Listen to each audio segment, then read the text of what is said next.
내 꿈, 내 소망이 아니라 하나님의 꿈, 하나님의 소망이 절대 그런 것들을 바라볼 수 없는 연약한 우리들 가운데 오셔서 우리로 주님의 마음 품게 하시고 주님이 보시는 것 품게 하시고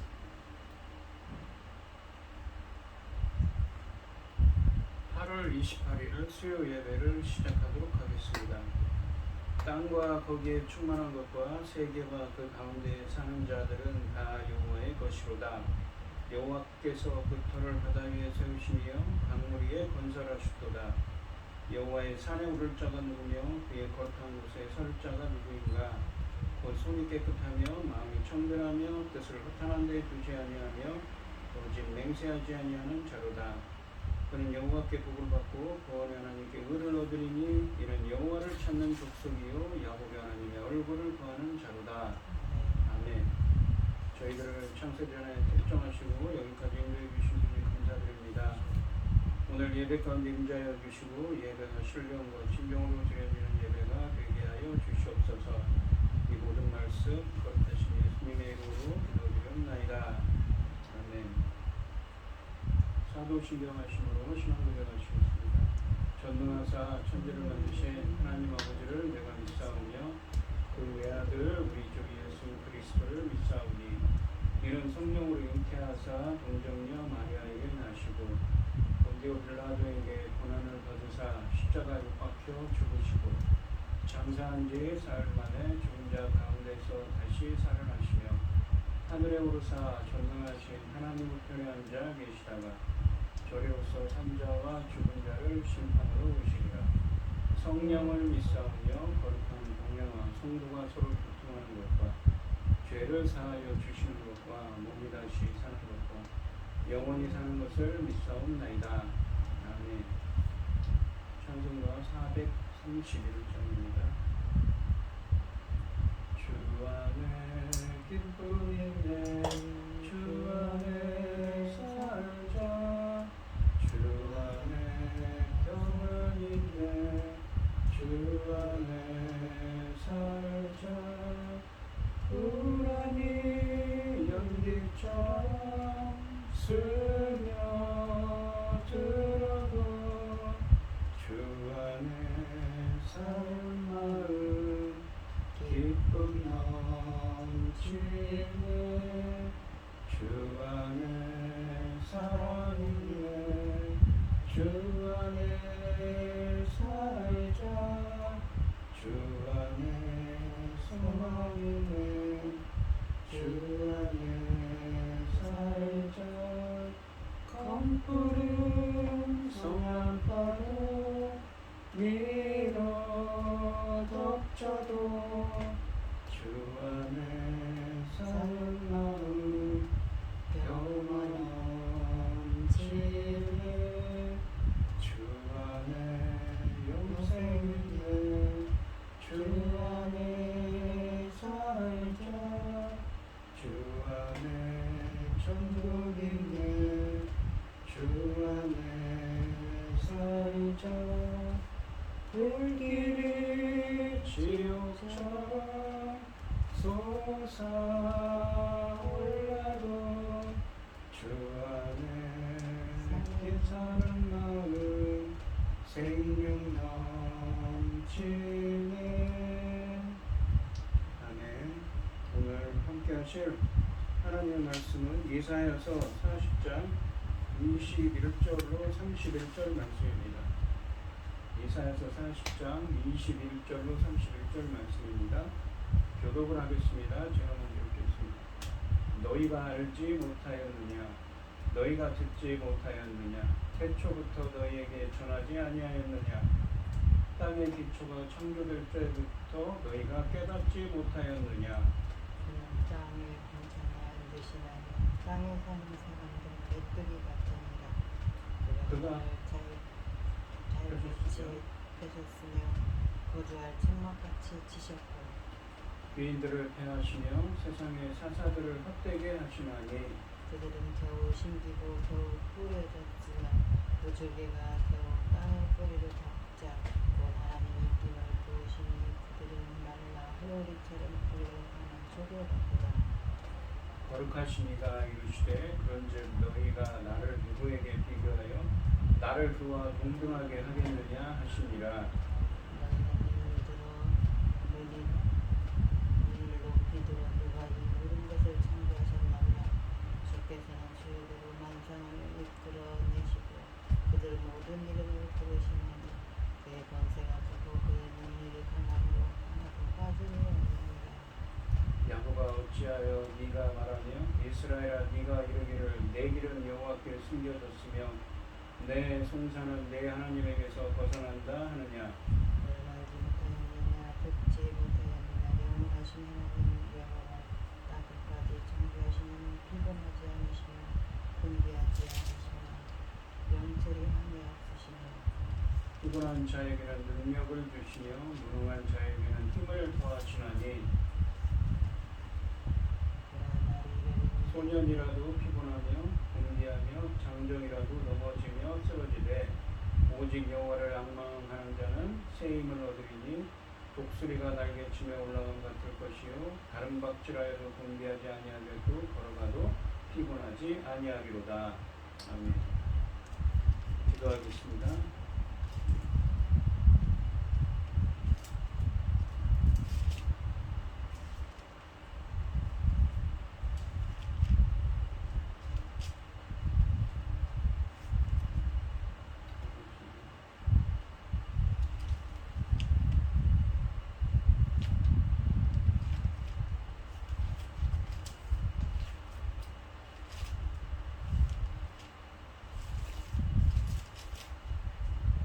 새 노래로 여호와께 노래하라 온 땅이여 여호와께 노래할지어다 여호와께 노래하여 그의 이름을 송축하며 그의 구원을 날마다 증거할지어다 그의 영광을 백성들 가운데 그의 기이한 행적을 만민 가운데 선포할지어다 여호와는 위대하시니 듣지는 찬양할 것이요 모든 신들보다 경외할 것이요 만국의 모든 신들은 우상들이지만 여호와께서는 하늘을 지으셨으니 천지만물을 지으신 전능하신 하나님 어리석고 불알뜰한 자들을 사랑하시고 아버지의 사랑하는 걸 사랑하고 계시는 친구를 감사합니다.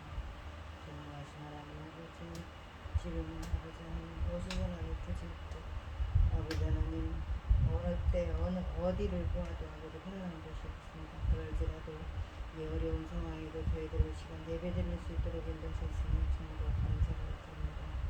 전능하신 하나님 아버지 저희 나라 대한민국을 불쌍히 여겨주시옵소서 지켜주시옵소서 전쟁으로부터 재난으로부터 지켜주시옵소서 아버지는 우리들이 힘이 없지 않습니까? 아버지 하나님밖에 없습니다. 주시옵소서 이 나라가 어떤 나라입니까? 아버지께서 천지상 나라 삼으신 나라입니다. 아버지 하나님 이전에 삼으셨던 이스라엘이 지금 전쟁 중에 있지 않습니까? 아버지 하나님께서는 미리 아시고 아버지 하나님 제사장 나라를 저희 대한민국으로 옮기셨으니 아버지 하나님 이 중대한 사명 천금 같은 귀한 사명 감당하고 앞으로도 할 수 있도록 도와주시옵소서. 거기에 또 지금은 중대한 시대 열매 거둘 새 시대입니다. 아버지 하나님 주님 십자가의 죽으심으로 열려지는 정말 하나님 보시기에 좋은 아름다운 열매를 열려야 될 중대한 시대입니다. 아버지 하나님 이 중대한 시대에 아버지 하나님 저희들을 아버지 하나님 기뻐하신 대로 아버지 이 일을 사명 중대한 이 사명 감당하고 아버지 앞에 갈 수 있게 도와주시옵소서. 이 열매를 시대에 당신을 사랑하는 줄 열매를 말씀을 들고 강단에 서셨으니 정말로 감사드립니다. 이 열매를 말씀으로 말미암아 아버지께서 기뻐 받으실 열매를 넉넉히 나올 수 있도록 간절히 소원하오며 이 모든 말씀은 남주약 가운데서 우리를 구원해 주신 예수 그리스도 이름으로 기도드립니다.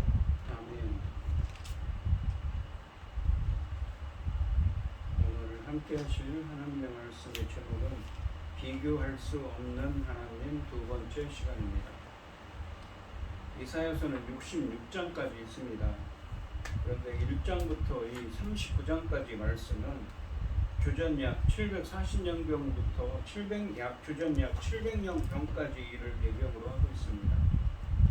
그리고 이사야서 40장부터 66장까지 말씀은 이 남유다가 주전 586년에, 그러니까 이사야가 지금 사역을 하고 있는 시대보다 약 100여 년 뒤에 주전 586년에 이 남유다가 바벨론의 포로로 패망을 하고 바벨론의 포로로 끌려가게 됩니다.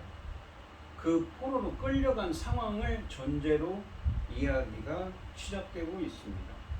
그러한 포로로 끌려간 상황을 전제로 그 이야기를 이끌어가는 것이 이 40장부터 66장까지 말씀입니다. 주님은 이사야서 40장을 시작하면서 여호와 하나님이 강한 팔을 이스라엘을 구원하실 것을 선언했으며 세상의 그 어떠한 세력도 그분의 사역을 막을 수 없으니 그분만을 믿고 신뢰할 것을 호소했습니다. 이스라엘이 두려워하는 적들은 오늘 있다 내일 없어질 이 풀과 같은 존재에 불과하지만 여호와의 말씀은 꼭 성취될 것을 단언했습니다. 그리고 시온과 예루살렘이 아름다운 희망의 소식을 전할 것을 명령받았습니다. 주님이 목자처럼 그 백성들을 돌볼 것이며 그의 양무리들을 모아 품에 안아 인도하신다는 것입니다.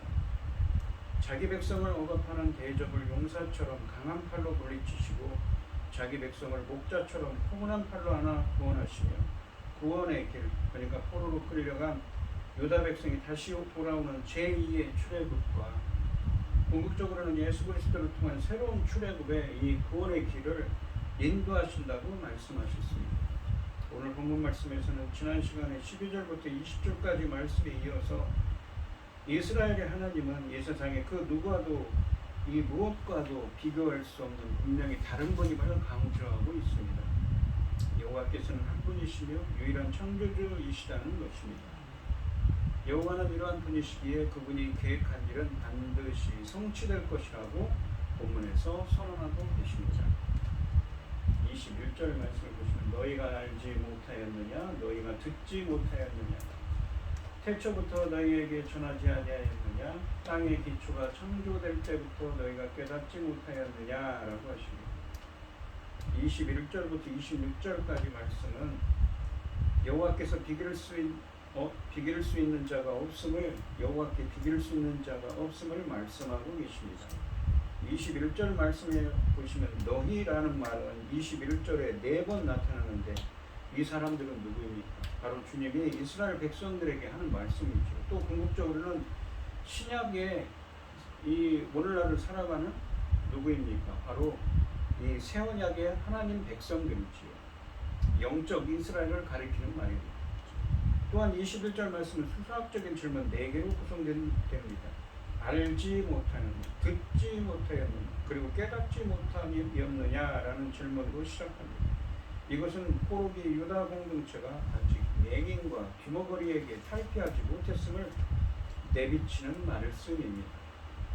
더욱이 이 구절에서 사용된 동사들은 모두 미완료형입니다. 그러니까 미래라는 거죠. 지속적인 현재의 상태를 뜻하며 지금도 계속 되고 있다는 거죠. 현재라는 건 현재 진행의 의미가 있습니다. 지속적으로 계속 되고 있는 거죠. 그들이 계속 알거나 깨닫지 못하고 있다는 뉘앙스를 전달하고 있습니다.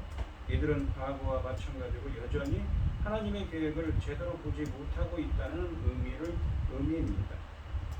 22절 말씀을 보시면 그는 둥근 땅 위에 앉으시나니 우리 지구가 둥글죠. 그 땅 위에 앉으신다고 하십니다. 땅 위에 사는 사람들은 메뚜기 같으니라. 하나님 앞에서는 우리 인간들은 어떻습니까? 하찮은 존재죠. 그가 하늘을 차일같이 커튼같이 차일이라는 건 커튼같이 펴셨으며 거저할 천막같이 치셨고 라고 되어 있습니다. 하늘이 주님이 이 땅 위에 앉으셨는데 하늘을 이렇게 커튼처럼 피셔가지고 거주할 처소로 삼으셨다는 의미입니다. 창조주 하나님이시니까 가능하시죠.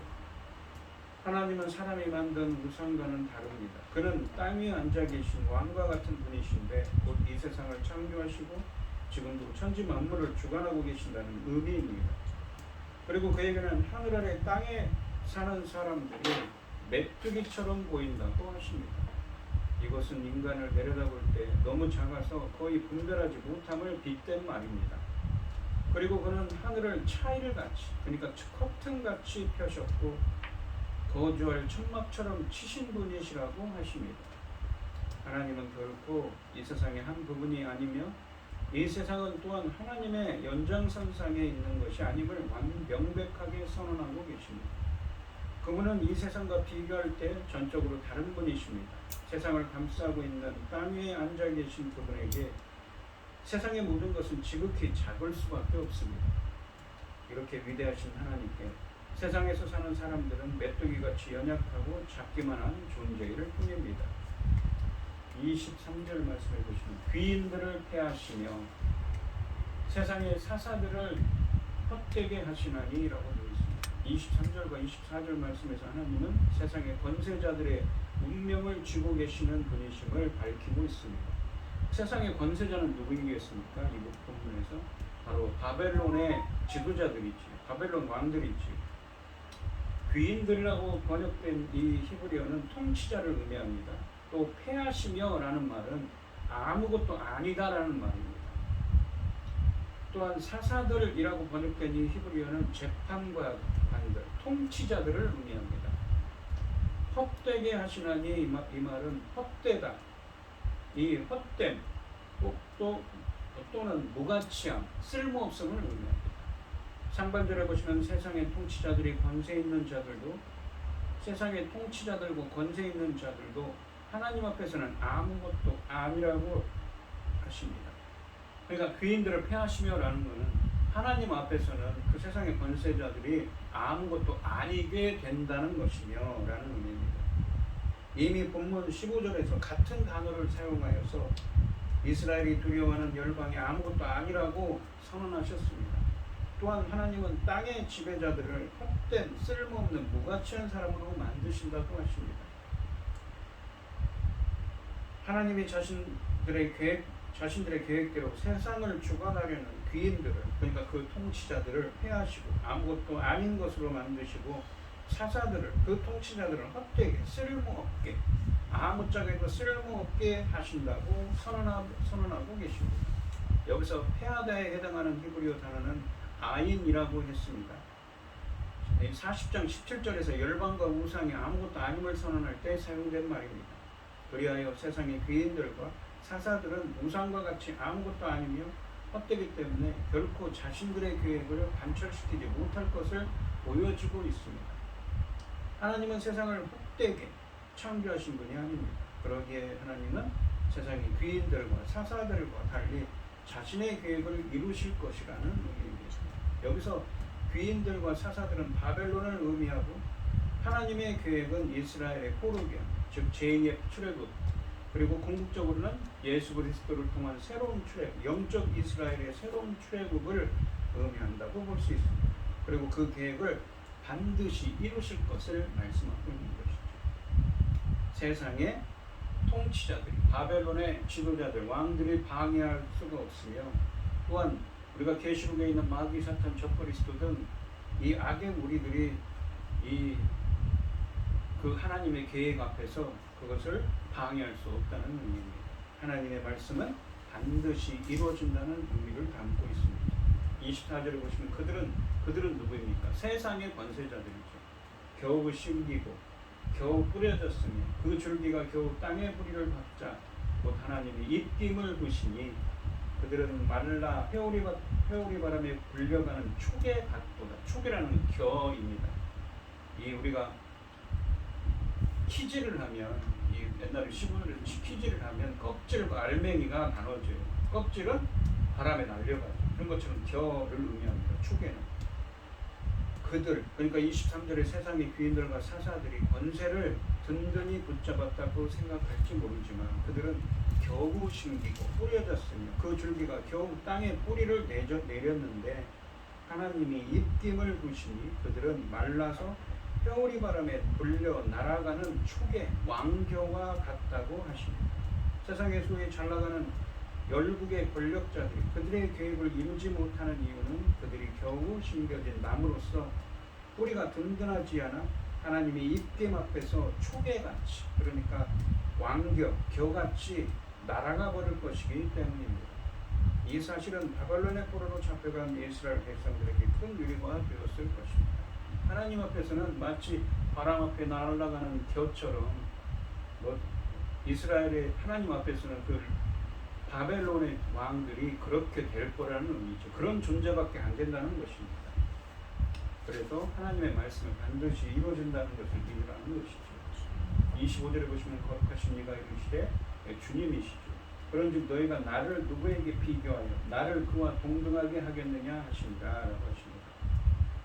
거룩하신 하나님이 말씀하십니다. 그런데 너희가 나를 누구와 비교할 수 있겠느냐, 나와 같은 자가 어디 있느냐라고 묻고 계십니다.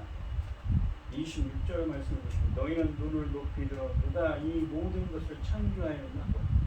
주께서는 수요대로 숫자대로 만성이라는 해, 달, 별을 의미합니다. 이끌어내시고 그들의 모든 이름을 부르시나니 그의 권세가, 그들의 이름은 무엇인가? 그 숫자대로 하나님이 지으신 해, 달, 별들을, 그 많은 별들을 다 불러요. 하나님께서 다 왜? 창조하셨기 때문에. 그의 권세가 크고 그의 능력이 강함으로 하나도 빠짐이 없느니라라고 하십니다.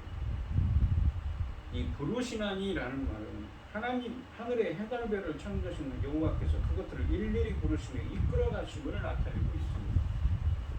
26절 말씀해 보시면 너희는 눈을 높이 들어 하늘을 바라보아라 라는 의미죠. 눈을 높이 들어 누가 이 모든 것을 창조하였나 보라고 하십니다. 바로 주께서 수요대로 그 숫자가 얼마나 되는지 다 헤아려고 계시는 것을 알 수가 있죠. 그 숫자대로 다 헤아리시는 분께서 만상을, 그러니까 해, 달, 별들을 이끌어내시고 그들의 모든 이름을 하나하나 부르십니다. 그의 권세가 크고 그의 능력이 강함으로 그 중에 하나도 빠진 것이 없다고 하십니다. 25절 말씀처럼 하나님은 그 어느 것과도 비교할 수 없는 위대하신 분이시라는 말씀입니다. 그분은 모든 것을 지으신 창조주시요 지금도 하나하나에 대해 통치하시는 우리의 주권자이심을 말씀하고 계십니다. 21절부터 26절까지의 말씀을 보았습니다. 이 말씀은 하나님이 자신의 계획을 이루시는 분이심을 더욱 드러내기 위해 하나님은 세상에서 자신의 힘으로 역사를 주관한다고 생각하는 귀인들과 사사들, 세상의 통치자들을 폐하시는 아무것도 아닌 것으로 만드시는 분이심을 강조하고 있습니다. 하나님만이 역사를 운행하시고 자신의 계획을 이루시는 분임을 드러내고 있는 것이죠. 세상의 권력자와 비교할 수 없는 분입니다. 그들이 제 아무리 권세를 떨치고 사람들을 위해 불행한다 해도 하나님 앞에서는 메뚜기 하나 지푸라기에 붙인 데 없습니다. 그들을 세우시는 분도 그들을 폐하시는 분도 하나님이십니다. 세상에서 힘을 가진 사람들이 아무리 강력해 보여도 하늘을 떼펴시고 만물을 지으시는 하나님과 감히 비길 수 없다는 것을 우리는 기억해야 합니다. 또한 지금까지 보면은 아주 고상하면서도 설득력 있는 말로 하나님의 유일성과 절대적인 능력을 선포해 왔습니다. 이제 주님은 이 지금까지 선포된 이 메시지를 바탕으로 이스라엘이 당면한 문제를 지적하고 계십니다. 주님은 좌절과 절망의 구렁텅이에서 헤어나지 못하는 하나님의 백성에게 그들의 마음 자세를 점검하라고 권면하고 있습니다. 왜 그들이 좌절하고 있습니까? 바로 바벨론의 포로로 끌려가 있기 때문인 것이죠. 27절 말씀을 보시면 야곱아 어찌하여 네가 말하니, 야곱이라는 이스라엘 백성들입니다. 이스라엘아 내가 이르기를 내 길은 여호와께 숨겨졌으며 나의 인생의 길은 여호와께 숨겨져 있습니다. 나의 승산은, 나의 그 재판, 나의 판결은 내 하나님에게서 벗어난다 하느냐. 그러니까 불평을 한다는 것이죠. 이렇게 내 길은 여호와께 숨겨졌으며 라는 표현은 어찌하여 하나님이 자신들의 고통을 돌아보지 않으시고 무관심하시다고 하느냐라는 의미입니다. 그러니까 이스라엘 백성들 포로로 끌려가 있는 상태에서 원망을 하는 겁니다. 어찌하여 하나님이 자신들의 고통을 돌아보지 않으신다고 이스라엘 백성들은 불평하느냐는 말이죠. 왜 그렇게 무관심하다고 너희들은 그렇게 불평하고 있느냐라는 의미입니다. 또한 내 송사는 내 하나님에게서 벗어난다 하느냐라는 말은 내 하나님께서 나의 판결은 이 돌아보지 않으신다 하느냐라는 의미입니다. 너희들은 왜 하나님께서 자신들의 그 판결을, 자신들의 송사를 하나님께서 돌보지 않는다고 그렇게 불평하는 것이냐? 왜 그렇게 불평하고 있냐는 것이죠. 어째서? 야곱아 내가 어찌하여 불평하며 이스라엘아 내가 어찌하여 불만을 토로하느냐? 어찌하여 하나님이 자신들의 고통을 돌아보지 않으시고 무관심하시며 내 하나님께서 나의 판결은 돌아보지 않으신다 하느냐라는 의미입니다. 포로 공동체가 자신들을 위한 하나님의 공의가 벗어났다고 하소연하는 것은 하나님이 자신들을 위해 공의를 베풀어 자신들의 대적들을 징벌하고 구원해 주시지 않는다는 불평이었습니다. 낙담한 이스라엘은 하나님을 원망하고 있습니다. 그들은 여호와가 백성에 대해 무관심한 분이기에 그들에게 어떠한 일이 일어나도 별로 개의치 않으신다고 비판하고 비관하고 있습니다. 바벨론에서 포로가 된 상황을 불평하고 있는 것이지요. 주님은 하나님의 백성이 자신이 처한 현실에 대해 불평하면서 그 위대하신 하나님을 신뢰하지 않는 것에 대해 질책을 하고 계신 것입니다. 28절 말씀 보시면 너는 알지 못하였느냐 듣지 못하였느냐 영원하신 하나님 여호와 땅 끝까지 창조하신 이는 피곤하지 않으시며 곤비하지 않으시며 곤비하다는 것은 피로하다는 것입니다. 약하지도 않고 피로하지도 않고 명철이 한이 없어요. 명철이라는 것은 통찰력이죠. 우리가 잠언에 보시면 지혜와 명철을 할 때 그 명철입니다. 끝이 없다고 하십니다. 28절은 하나님의 속성을 네 가지로 묘사합니다. 첫째, 영원하신 하나님 여호와이시다고 하십니다. 하나님은 스스로 있는 자로서 영원 자존하신 분이시라고 하십니다. 둘째, 땅 끝까지 창조하신 분이십니다. 세상 모든 것을 창조하신 분이십니다. 그러므로 하나님은 모든 것을 다 아시고 능치 못할 일이 없으신 분이시죠. 전지전능하신 분이십니다. 세 번째로는 피곤하지 않으시며 곤비하지 않으시는 분이십니다. 곤비하지라는 말은 약해지다, 피로하다는 의미입니다. 인간은 피곤하고 넘어지지만 하나님은 피곤하지 않으시며 곤비하지 않으십니다. 약해지지 않는 분이십니다. 넷째로 명철이 한이 없으십니다. 즉 모든 것을 다 아시는 통찰력을 갖고 계십니다.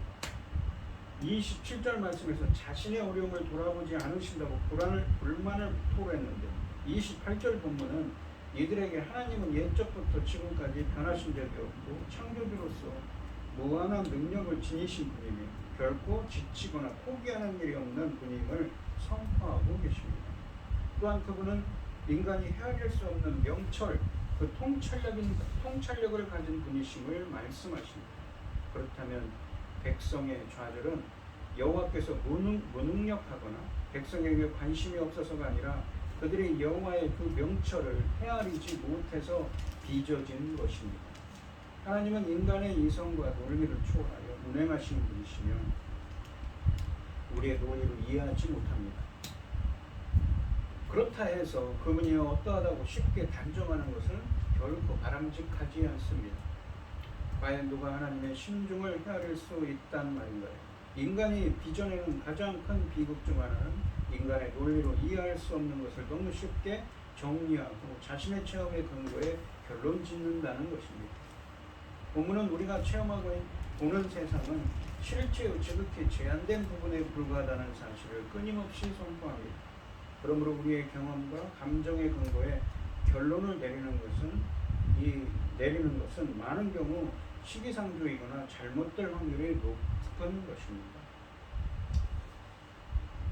29절부터 31절까지 말씀을 보시면 본문은 28절 말씀에서부터 곤비함과 피곤함을 반복적으로 언급합니다. 지친 이스라엘의 낙심이 그만큼 크다는 것을 의식한 것이죠. 그러나 동시에 일어난 절대적 곤비함은 여호와만이 회복하실 수 있음을 암시하고 있습니다. 29절 말씀해 보시면 피곤한 자에게는 능력을 주시며 우리 인간은 피곤한다고 그랬죠. 무능력한 자는 능력이 없는 자는 힘을 더하시나니 라고 하십니다. 여호와는 지치고 무능한 자들에게 능력과 새 힘을 주시는 분이라고 하십니다. 30절 말씀해 보시면 소년이라도 피곤하며 곤비하다는 것은 약해지다, 피로하다는 말이었죠. 장정이라도 넘어지며 쓰러지되 라고 하십니다. 젊은 사람도 피곤해하고 정정이라도 지쳐서 쓰러진다고 하십니다. 여기서 소년과 장정은 인간적으로 볼 때 육체적으로 힘이 제일 강한 시기입니다. 이들은 결국 피곤하고 넘어집니다. 31절 말씀 보시면 오직 여호와를 그러나 오직 여호와만을 의지하는 망망하는 자, 악망하다는 것은 기다리다, 찾다는 자입니다. 여호와를 기다려야 돼. 네. 주님은 안 계신 것 같지만 오래 참으시는 분이시죠. 주님을 기다리라는 것입니다. 이스라엘 백성 여호와를 악망하는 자, 주님을 찾는 자, 주님을 기다리는 자는 새 힘을 얻으리니 독수리가 날개치며 올라감 같을 것이요 다른 박질하여도 곤배하지 피로하지 아니하겠고 걸어가도 피곤하지 아니하리로다라고 하십니다. 여호와를 악망하는 자만큼은 새 힘, 또 하나님이 주시는 힘을 얻게 된다고 하십니다. 하나님에 대한 무한한 기대와 희망을 가지고 오직 그분만을 바라보는 자, 그러니까 하나님께서 손을 펴 도와주실 것을 확신하며 기다리는 자에게, 그리고 주님을 갈망하고 사모하는 자에게 새 힘을 주신다고 하십니다. 여기서 악망하다는 말은 시리에 빠져 모든 것을 찬양하고 기다린다는 뜻이 아닙니다. 이 단어는 갈망하다, 기다리다, 찾다의 의미입니다. 현재 상황에 불리하고 주변에서 일어나는 모든 일이 비관적으로 보일지라도 끝까지 여호와의 주권과 선하심에 대한 기대를 포기하지 않고 주님의 임재를 간절히 기다리며 찾는 믿음을 전제로 하는 신앙의 행위입니다. 하나님을 끝까지 포기하지 않는 자들만이 가진 믿음인 것이지요. 또한 하나님이 주시는 새 힘을 세 가지 형태로 설명하고 있습니다. 독수리의 날개치며 올라감 같은 힘, 다른 박질에도 곤빛이 피로하지 아니하는 힘, 그리고 걸어가도 피곤치 아니하는 힘입니다. 그렇다면 이스라엘의 살 길은 무엇인가요? 바로 하나님의 백성이 살 길은 단 한 가지입니다. 마음이 냉퀴지 않더라도 현실, 자신이 처한 현실이 하나님과의 언약 관계를 부인하는 듯 보여도 하나님께 버림받았다는 느낌이 압도적일지라도 끝까지 하나님을 신뢰하고 그분의 주권과 능력에 자신의 문제를 맡겨야 하는 것입니다. 이것이 바로 믿음인 것이지. 그래서 악망하는 자가 되어야 됩니다. 주님의 구원을 기다리는 자. 왜요? 주님은 말씀하신 것을 반드시 성취하고 이루시는 분이기 때문입니다. 가장 믿기 어려울 때 믿음을 요구받고 있습니다. 그렇죠. 바벨론의 남의 나라에 포로로 끌려갔으니 그 처지가 어떠했겠습니까? 온갖 질시와 협박과 압제에 시달렸겠죠. 노예처럼 끌려다니겠을 것입니다. 그러나 이러한 상황에서의 유일한 해결책은 오직 여호와만을 신뢰하는 것이라고 하십니다. 바벨론의 포로로 있으면서 하나님의 능력과 사랑을 의심하는 유다 백성에게 자기의 능력을 상기시키시며 회복을 선언하셨습니다. 그들은 무능하고 무기력하지만 하나님이 다음 없는 한도가 없는 한없는 능력과 한없는 지혜로 그들을 구원하시면 힘차게 본토로 돌아갈 것입니다. 마치 독수리가 날개쳐 올라가듯이 말입니다. 하나님의 능력에 의지하고 하나님의 약속을 신뢰하며 하나님을 바랍시다. 그러면 하나님은 지쳐있던 내게 독수리가 비상하는 것 같은 새 힘을 공급하실 것입니다. 오늘 본문 말씀을 보시면 주님은 바벨론의 포로로 끌려가 환난을 겪으며 불평한 유다 백성들에게 창조주이시며 전지전능하신 하나님, 이 세상 그 무엇과도 비교할 수 없이 위대하신 하나님 앞에서 바벨론의 통치자들은 아무것도 아니며 헛되기 때문에 하나님의 구원, 그러니까 바벨론의 포로 기한 제2의 출애굽이라고 했죠. 그리고 궁극적으로는 예수 그리스도를 통한 새로운 출애굽, 그 주님의 구원을 악망하는 자, 기다리는 자, 찾는 자가 되라고 권면하고 계십니다. 왜요? 하나님은 반드시 그 말씀하신 것을 이루기 때문입니다. 오늘 우리 성도님들도 지금 내가 처한 현실이 어렵고 힘들더라도 인내하며 끝까지 여호와 하나님을 악망하는, 기다리는, 찾는 믿음을 갖고 나아가시기를 주님의 이름으로 축원드리겠습니다. 기도하겠습니다. 하나님 아버지, 지금 유다 백성들은 바벨론의 포로로 끌려간 상태입니다. 온갖 어려움과 고난과 환난 가운데 있습니다. 그들을 향해서 예언의 말씀을 주셨습니다. 비록 너희들의 그러한 처지에 있더라 언젠가는 너희들이 하나님께서 돌아오게 할 거라고, 하나님의 약속하신 그 말씀을 믿으라고 주님께서는 이사야 선지자를 통해서 말씀하십니다. 그 길이 보이지 않습니다. 인간적인 눈으로는 모릅니다. 하지만 그들은 하룻밤 사이에 사라지는 주님이 입김만 창조주시고 전지전능하신 하나님이 입김만 불어도 말라서 바람에 날려가는 한 겨처럼 날려보내는 존재들밖에 되지 않을 거라. 바벨론의 그 지도자들이 그런 존재밖에 되지 않는다고 말씀하시면서 하나님이 약속하신 그 구원의 약속은 반드시 이루어진다고 하십니다. 그러면서 주님을 앙망하는 자가 되라고 합니다. 주님의 임재를, 주님의 구원, 주님의 말씀이 이루어지시기를 기다리며 끝까지 찾는 자가 되라고 하십니다. 우리 성도님들도 끝까지 언제나 주님의 말씀을 붙잡고 기다리며 찾는, 주님을 앙망하는 자가 되는 은혜가 함께 하시고 주님의 구원을 체험하고 주님께 감사할 수 있는 우리 성도님들이 되시기를 주님의 이름으로 축원드리겠습니다. 기도하겠습니다.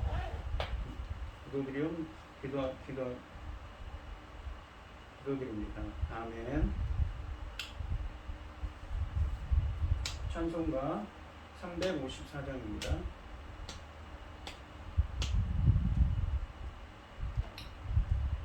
주를 앙망하는 자 올라가 독수리같이 모든 삶 이기고 근심 없는 곳으로 올라가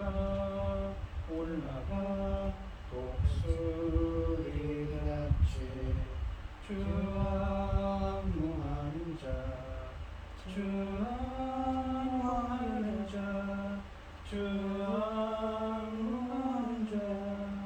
늘 강건하리라. 주를 앙망하는 자 걸어가 고단치 않네. 길을 잃은 양떼들 뚫어 찾아다니며 걸어가 고단치 않네. 주 앙망하는 자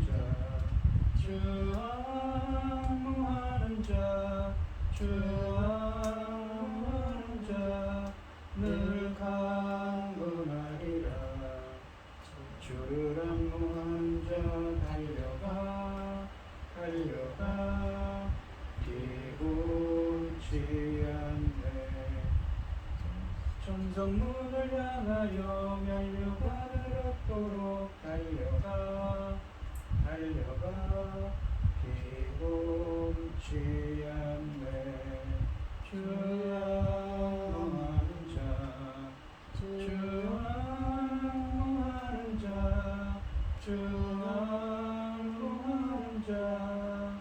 늘 강건하리라. 주를 앙망하는 자 올라가 독수리같이 은혜 안에 뛰놀며 주의 영광 돌리라. 올라가 독수리같이 주 앙망하는 자